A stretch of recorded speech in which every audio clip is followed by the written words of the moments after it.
Hey, radio friends, it's Kirk Harnack with the Telos Alliance, and I'm here talking with my friend John Bubb. He goes by the name of SunKast, so I'm going to call him SunKast, and SunKast has a really interesting job. He's been doing this for a long time. First of all, let's welcome him in. Hey, SunKast, welcome in.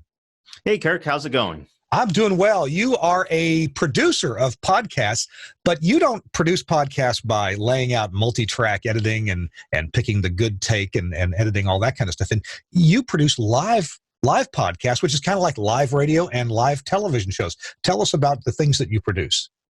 Yeah, so I do a lot of production of podcasts for a company called GFQ Network, and we actually have Twitter on there, and that's one of my main shows. And so what I normally do is we do everything through remote. I'm here in Michigan.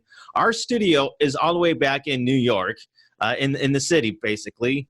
And so I'll remote into the computers back there in New York, and I'll control everything through vMix, through remote control, basically. You also have control of the audio console. Tell me about that. Yeah, so it's pretty cool. A lot of stuff built into vMix, and we also have some Telos gear as well.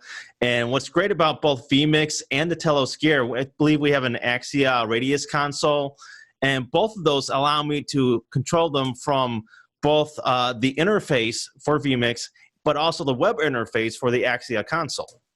So I know that we've brought in guests sometimes who have like some background noise, and you said, you know what, I got to put some mic processing on this. I've got to do some downward expansion to kill their noise, except when they're talking. And you can actually implement that remotely into the Axia console, right? Absolutely. That's one of the great things about the web interface is that once I connect back to that computer in New York, I can bring up the web interface and I can make any changes that you can make back there at the studio. That's pretty awesome. So how can, your years of experience, I mean, probably close to 10 years experience producing things for GFQ remotely, you don't on a regular basis sit in the studio in Queens, do you? No, I'm back here in Michigan. I know that you made a house move a couple of years back and you had some trouble getting connectivity. You've even produced shows from a public library, right?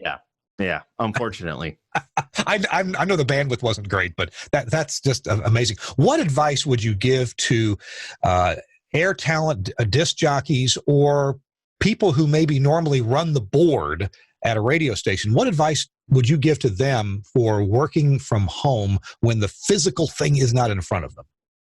Make sure you understand what controls you have available to you through maybe a web interface or just whatever controls you can get at remotely. If you can understand how you can access those controls, you can do anything remotely as long as you have some sort of connection, whether it be through something like TeamViewer or a VPN connection where you can access the local area network and then access the IP address or whatever equipment that you're trying to remote control and get to the interface that way.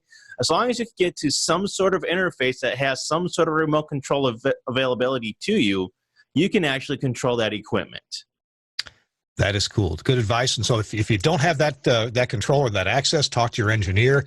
And I'm so glad that you've been able to figure that out and get that going. And not just for the coronavirus, but you've been doing this for years. Yes, absolutely. Awesome. SunKast, John Bubb, producer for the GFQ Network. Thanks for joining us. I'm Kirk Harnack for the Telos Alliance.